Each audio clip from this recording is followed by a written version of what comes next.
छत्रपती शाहू स्टेडियमवर शिवशाहू चषक फुटबॉल स्पर्धा सुरू आहे।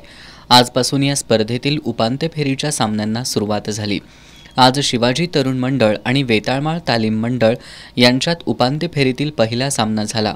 सामन्याच्या 30व्या मिनिटाला शिवाजीच्या इंद्रजित चौगुलेच्या पासवर करण चव्हाण बंद्रे यानं गोल करून संघाला 1-0 अशी आघाडी मिळवून दिली।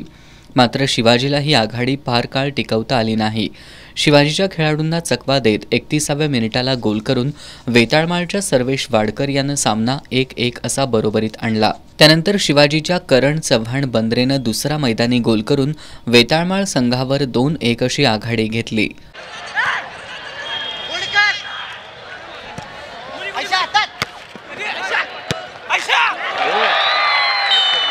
मध्यंतरापर्यंत शिवाजी तरुण मंडळाची ही आघाडी कायम राहिली। उत्तरार्धात इंद्रजित चौगुलेच्या कॉर्नर पासवर शिवाजीच्या खुर्शीद अलीनं संघासाठी तिसरा गोल नोंदवून संघाला 3-1 अशी भक्कम आघाडी मिळवून दिली। खुर्शीद अलीच्या गोलनंतर वेताळमाळच्या प्रथमेश पाटील यानं उत्कृष्ट गोल नोंदवला।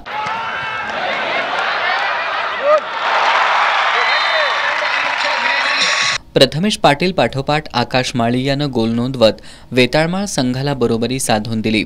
संपूर्ण वेळेत हा सामना 3-3 असा बरोबरीत राहिल्यानं विजयासाठी टायब्रेकरचा अवलंब करण्यात आला।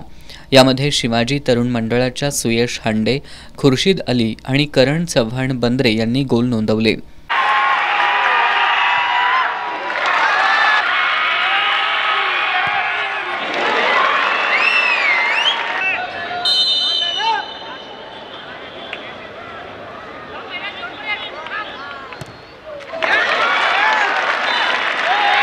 तर टायब्रेकरमध्ये वेताळमाळच्या प्रणव कणसे याला एकमेव गोल नोंदवता आला। टायब्रेकरमध्ये 3-1 अशी बाजी मारत शिवाजी तरुण मंडळानं हा सामना जिंकून स्पर्धेच्या अंतिम फेरीत प्रवेश केला।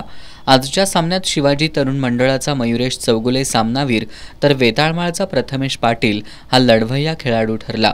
उद्या दुपारी 4 वाजता पीटीएम आणि संयुक्त जुना बुधवार पेठ यांच्यामध्ये स्पर्धेतील दुसरा उपांत्य सामना होणार आहे।